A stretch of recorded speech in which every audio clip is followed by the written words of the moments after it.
You went no contact with your ex after getting dumped. And now, after a period of time, they've reached out to you, probably via text. What the hell do you do now? That's what we're talking about in today's video. No contact, of course, is when you go totally radio silent after getting dumped. You don't initiate any calls, any texts, any emails. You don't like or comment on their social media, and you're not looking at their Instagram or Facebook stories because your name will show up on that list and they can see that. That's what no contact is, and it's definitely the best way to go after you get dumped.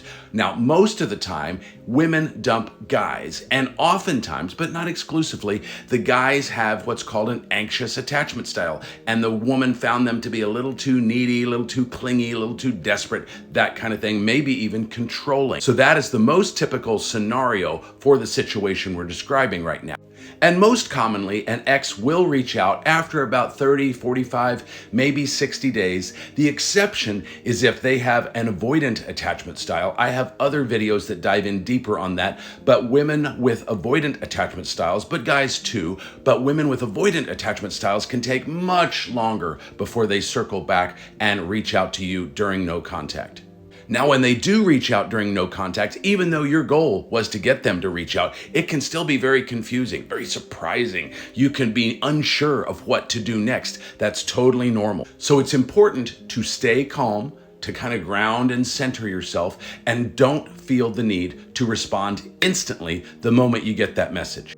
Especially if you have an anxious attachment style, and especially if they have an avoidant attachment style, you don't want to be seen as needy or clingy or desperate. And if you respond instantly and you're like, oh my God, it's so great to hear from you, I can't wait to be back together again. If you respond like that, you're gonna completely blow it. So don't respond immediately. Instead, respond hours later, but on the same day. You do want to create the impression that you're interested, but you don't want to seem desperate. And if you wait days or even a week or more to respond, she or he are going to think you're totally not interested in reconciling. And if you do want them back, that's of course the wrong message to send, right? Also, you want to match and mirror their behavior. If they sent you a one-sentence text, don't send them back a novel. That again is going to make you look kind of desperate and needy. So match and mirror whatever they're doing. Was their response short and sweet? Was it lengthy and heartfelt? How did it come across to you? And then you can respond that same way, or maybe even back it down just a hair from whatever they did.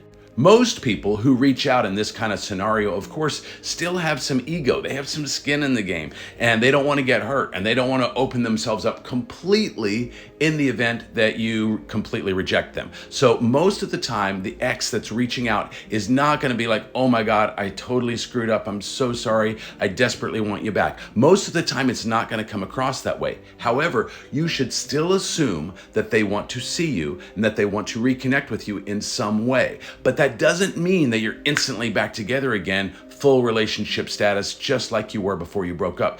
Imagine the scenario that you're basically back at square one. You're in the dating stages, kind of testing the waters. That's the mindset you want to have, especially if you're a guy with an anxious attachment style, and especially if the woman has an avoidant attachment style. Don't assume anything, have no expectations, just spend time together and make plans to get together. Now, if you say something like, hey, it's so great to hear from you. I would love to get together for a drink. When are you free this week? And they respond either vaguely or they make it clear that they're not interested in that, then at that point, you don't really know why they reached out. Maybe they were just looking for attention and validation. Maybe they were just kind of testing the waters to see where you were at. At that point, I would go back into no contact and again, not initiate contact for any reason. But I do think that's unlikely. So most of the time, if they reach out with like, hey, or hey, what are you up to? Or hey, I just wanted to check in, I miss you.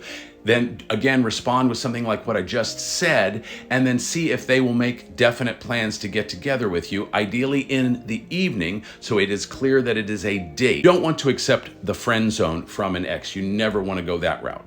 And I don't want you to lie or manipulate your ex, but you do want to create the impression that you've got this rich, full, abundant life that you're loving, and you don't need them to feel good about yourself, but you would like for them to kind of join the party, right? So you want to kind of create that mindset that you're in a good place and they're welcome to join you in that good place, but you're not sitting around desperate, lonely, just anxious all the time. Even if you are that way, you don't want to give that impression off, because again, that's going to repel your ex, especially if you have an anxious attachment style and the ex has an avoidant one. Now, hopefully you've used this time during No Contact to work on yourself, to think about your role in the breakup, what you did wrong, and to work on yourself so that you are now a better person and, more importantly, a potential better partner for them moving forward. Hopefully that is where you are at.